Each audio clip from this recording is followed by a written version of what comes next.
Sa buhay, minsan akala natin na wala na tayong makakapitan. Akala natin na habang buhay na tayong magiging alipin ng kadiliman.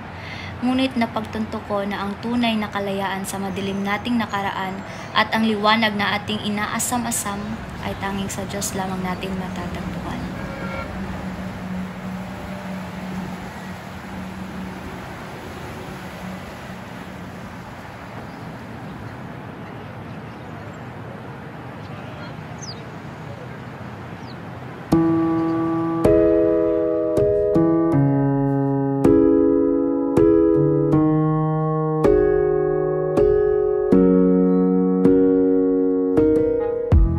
Nadatay pa ba siya? Sino? Si Allison. Ewan ko, baka hindi na naman pinayagan. Speaking of Allison, nandyan na siya. Girl! Mabuti pinayagan ka.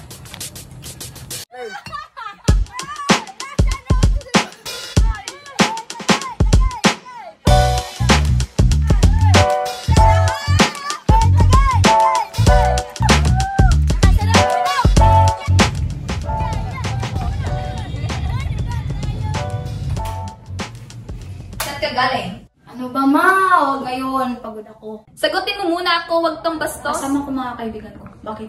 Ano ba pakim? Allison, hindi ko na gusto yung mga ginagawa mo ha. Puro inuman at barkada na lang inaatupag mo. Ma, huwag ka nga makialam buhay. Allison, ina mo ko. Alam ko makabubuti sa'yo. Sa mga ginagawa mong yan, sinasira mo yung buhay mo. Wala ka ng respeto sa mga magulang mo. Respeto?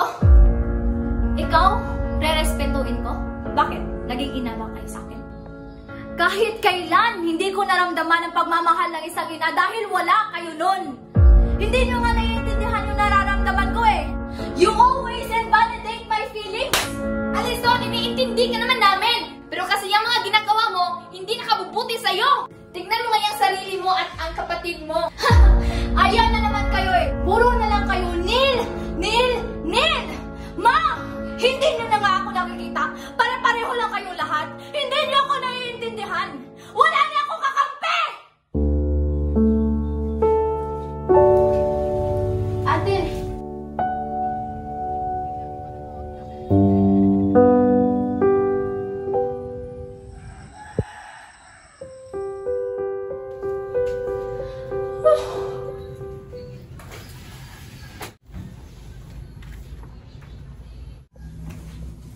Ate, kumain ka muna. May inihanda si inay. Wag na.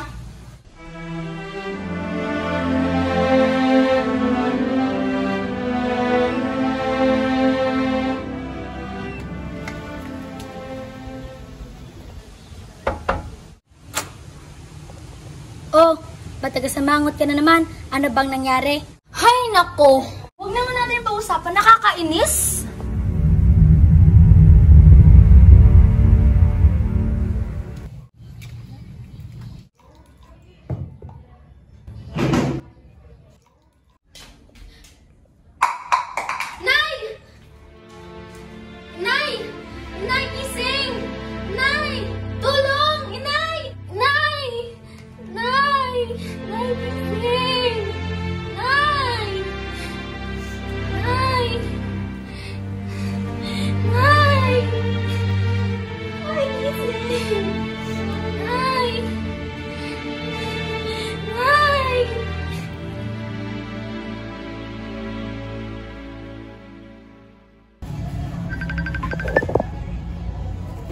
Hello?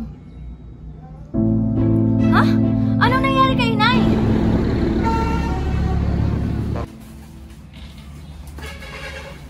Neil! Anong nangyari kay Inay?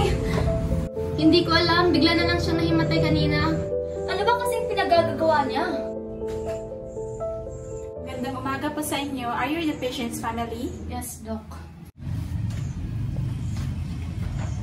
May sakit po ang inyong ina. Siya ay may stage 4 cancer. And this cancer is called leukemia. Leukemia is a broad term for cancers of blood cells. The type of leukemia depends on the type of blood cells that becomes cancer. Miss, malala na po yung sakit ng nanay nyo. And I'm afraid she won't be able to survive. Excuse me.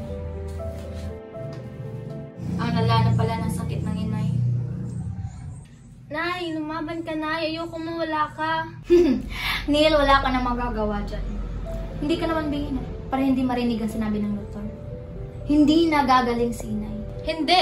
Gagaling pa si Inay at hindi siya pababayaan ng Diyos. Diyos? Really? Asa na yung Diyos na sinasabi mo? Bakit hinayaan niya si Inay na makasakit? Hindi ate, may dahilan ng lahat at alam ko may dahilan din kung bakit ito nangyari kay Inay. Dahilan? Anong dahilan niya? Mamamatay na nga si Inay. May dahilan ng lahat at alam kong gagaling pa si Inay. Hindi, Neil. Kung totoong may Diyos, hindi sana tayo ilalagay niya sa ganitong sitwasyon. Hindi sana magkakasakit si Inay. At sana nandun lang siya sa bahay at wala dito. Mas lalo lang yung pinapatunayan hindi siya. Hindi ate, God is real, He is real. At I know na may dahilan siya kung bakit nangyari ito kay Inay. Ate, wake up! Don't be blind! Walang mangyayari kung walang dahilan. Everything has a purpose. Hindi, Neil. Walang Diyos. If God is real, He won't allow this to happen. Umayos ka nga. Hindi ate, ikaw yung umayos. Totoo ang Panginoon. Magtiwala ka sa Kanya, gagaling din si Inay at malalagpasan natin ito. Tama na, Neil. Malala na nga yung sakit ni Inay. Hindi na siya gagaling. Naiintindihan mo ba? Pero ate, Shut up!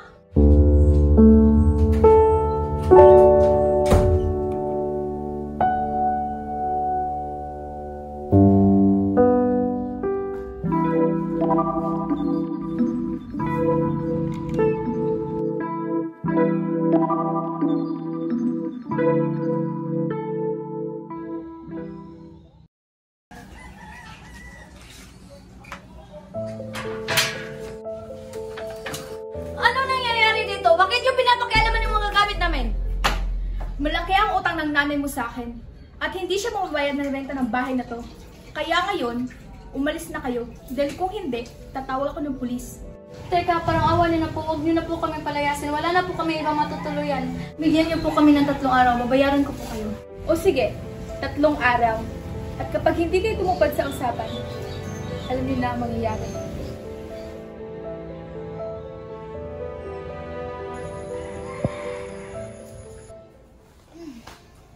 ate, paano na tayo ngayon? Saan tayo kukuha ng pera? Magkano ba kasi yung hiniram na pera ni Inay? Kalahating milyon. Ano? Nanghiram si Inay ng ganyang kalaking pera noon upang ipagamot si Itay. Ngunit hindi pa ito nababayaran hanggang ngayon dahil kinailangan mo ng pera sa iyong pag-aaral. Huwag kayong mag-alala. Hanap ako ng paraan.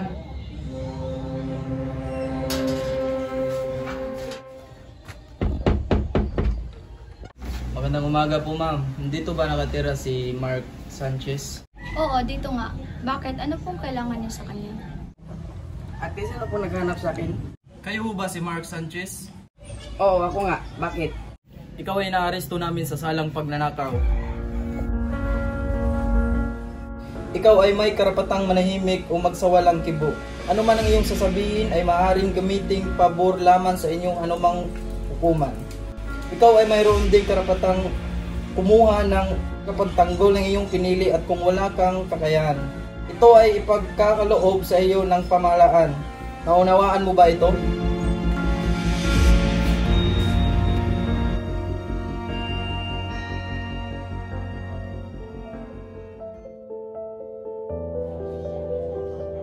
Ate, manalig ka lang. Malalagpasan natin ito. Paano ko mananalig kung mas pinapatunayan na sa akin na hindi siya totoo? Una, binigyan niya ng malalang sakit si Inay na hindi natin alam kung gagaling pa ba siya. Pangalawa, alam niyang kapos tayo sa pera tapos dumagdag pa tong bahay na to at ang utang ni Inay. Tapos ngayon nakulong na naman si Mark. Tapos ano pa? Ano pang problemang dadating sa buhay ko? Alam mo? Kasalanan lahat ng to ng Diyos. Ate, tama na. Sumusobra ka na. Walang kasalanan ng Diyos. Alam mo kung sinong may kasalanan? Ikaw!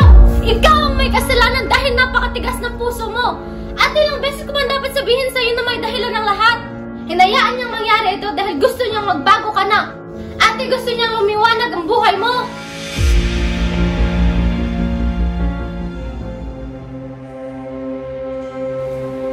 Anak! Anakku! Bumangon ka! Bumangon ka, anakku!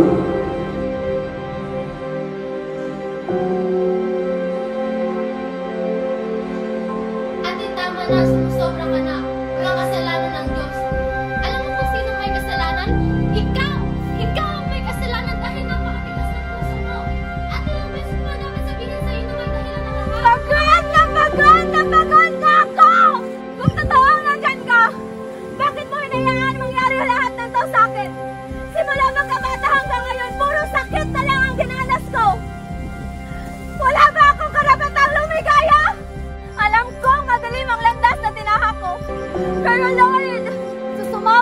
sa'yo. Bigyan mo ng liwanag ang puso't isipan ko upang tuluyan ko nang maiwan ang madilim kong nakaraan. Sana'y patawarin mo ako. Sana'y narinig mo ang pagsusumamo ko sa'yo. Please, Lord! Pagalingan mo ang nanay ko. Nagmamakaawa ako sa'yo. Alam ko walang imposible sa'yo. Siya na lamang ang tanging meron kami ng kapatid ko. Nagmamakaawa ako sa'yo, Lord!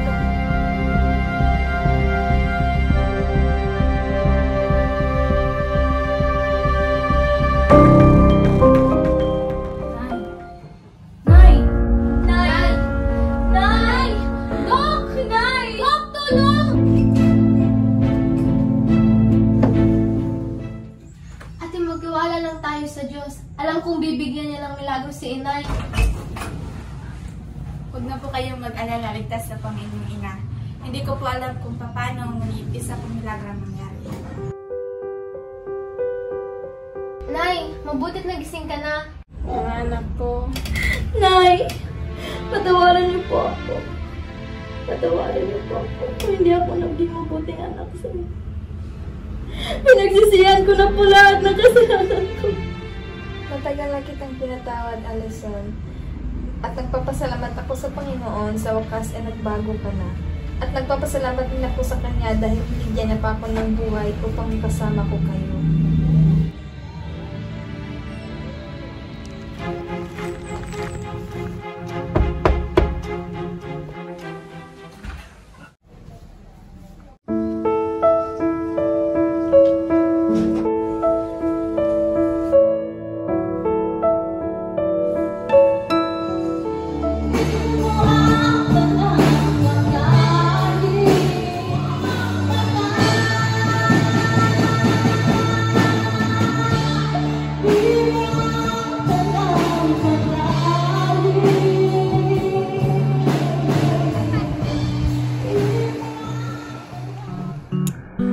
No matter what has happened to you in the past or what is going on in your life right now, it has no power to keep you from having an amazingly good future if you will walk by faith in God.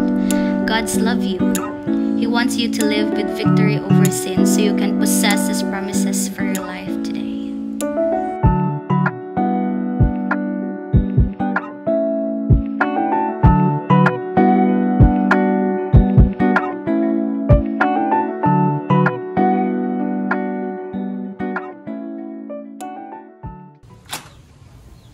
Oh, ba't nagkasamangot ka na naman?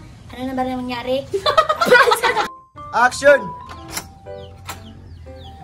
Oh, ba't nagkasamangot ka na naman? Adyan, nagsigat! Songwriter. Songwriter. Tingnan niyo. Nay! Action. Alison, ina mo ko! Alam mo ka... Ay, talaga. Wala na po kami ibang matitirhan. Kasi nakalimot ko. huwag po kayong mag-alala, ligtas na po ang inyong ina. Ay, sorry! Action. Action. Huwag kayong mag-alala. Hahanap ako ng tawa. Jack, pa-slow mo, Bray. Ha? Pa-slow mo. Yes, ma'am. Mabli ka, Sandria, mabli. Gala ka. Okay, sige na. Tok-tok ha. Inyong kog-lights, camera action. Lights. Camera. Act. Ewa. Inagingon ng action. O sa baka mo tok-tok. Okay, fine na. Okay. Action. Hello! Si Kande ngayon sa aming shooting. Action.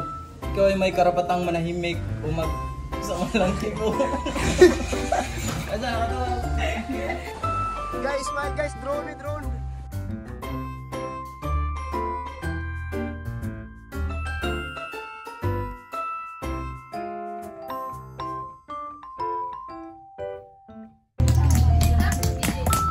Ha?